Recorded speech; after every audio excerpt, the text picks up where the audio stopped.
Each year, Calgarians put approximately 70,000 tons of recyclable material into blue carts and community recycling depots. Paper, plastic, cans, jars.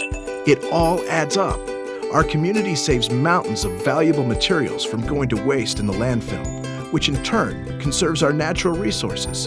For example, we recycle enough cardboard and paper every year to save 1 million trees from being cut down. At the same time, all those recyclable materials will be turned into useful new products many times over. Meet Amanda.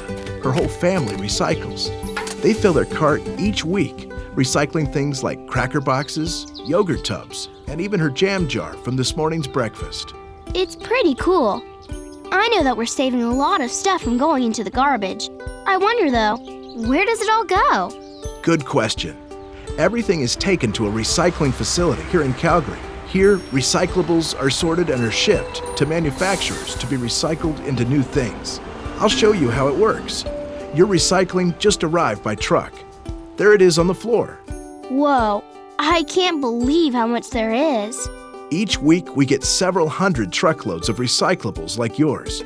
Paper, cardboard, plastic containers, food cans, aluminum cans and foil, and glass jars and bottles. And the facility can handle all of it. You're looking at one of the largest and most automated plants of its kind in North America. I never thought it would be so automated. I always imagined a bunch of people sorting stuff. So, do the machines do everything? Well, the equipment does most of it, but workers play a big role too, as you'll see. We'll begin at the first stage, where materials are loaded onto the conveyor line. Notice how workers are setting some things aside? Yeah, I see some clear plastic bags that have shredded paper in them, and some garbage bags. I wish everyone could see this. Most Calgarians do a great job putting their materials loosely in the blue cart. They also bag their shredded paper and plastic bags separately, just like we asked. Workers separate those bags by hand and set them aside for recycling. But regular garbage bags are a different story. Because we can't see what's in them, the workers aren't allowed to open them. It's for their safety. Instead, these bags go straight to the landfill, even though they might have recyclable material in them. So everything needs to go in loose, and only shredded paper and plastic bags need to be bagged? You got it. That's easy. Sure is. An even more serious problem is material we get like propane tanks, car parts, and scrap metal. Our equipment can't handle this stuff. If these things ever got onto the high-speed conveyor line, they could seriously injure our workers. And these materials also damage the machines, rip conveyor belts, and can even stop the whole operation. Yikes. I'll make sure to leave those types of things out.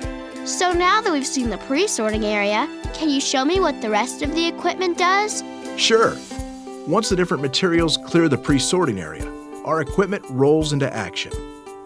Essentially, what we have is a network of conveyor belts carrying the materials from one station to the next.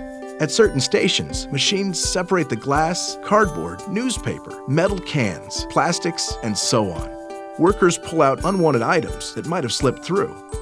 The equipment we use is highly specialized. Things like disc screens, optical sorters, magnets, and eddy currents. That sounds pretty complicated. Let me show you a couple of examples. Isn't that the jar you just recycled? And your cracker box? I think so. It looks like them. Watch your cracker box. It will come to some large disc screens that grab only the really big pieces of cardboard, sending them into a container we call a bunker. Your box is smaller, so it falls down through gaps in the disc screens with everything else to be sorted later. Now, watch your glass jar. It's going to pass through a rotating screen and get broken into small pieces. Those glass shards fall down through a screen and land safely in their own bunker. Meanwhile, everything else moves along the conveyor belt to the next station. This is how it works at various stages for all the recyclables. If it doesn't get sorted out and sent to a bunker, it continues on to another conveyor belt to the next step. I see my cracker box again. What's happening now? It's coming to the next station and the optical sorter. The optical sorter is a special scanner that looks for specific items such as newspaper and mixed paper. Things like your cracker box. Once it sees these items, it uses a strong jet of air to knock them off the conveyor belt and into a bunker. What about all the food cans? Does it detect that too? Actually, magnets lift cans off the sorting line and into a bunker. And after that, it's plastic. And we're back to optical sorters. They scan for certain types of plastics, things like drink bottles, shampoo bottles, or yogurt and margarine containers. Different plastics are blasted with jets of air onto separate conveyor belts that deposit them into their own bunkers. Meanwhile, workers remove beverage containers by hand, items like plastic milk jugs that can be sent for a refund. They also pick off other items that don't belong and send them back to get sorted again. Then we use an eddy current for materials like aluminum foil, cans, and pie plates that magnets can't pick up. The eddy current repels these onto another conveyor belt and into a bunker. Wow! I can't believe everything was sorted so fast. It's really efficient, but we're not quite done yet. The last step is taking the material in the bunkers and bundling it so it can be sent off to be recycled into new products.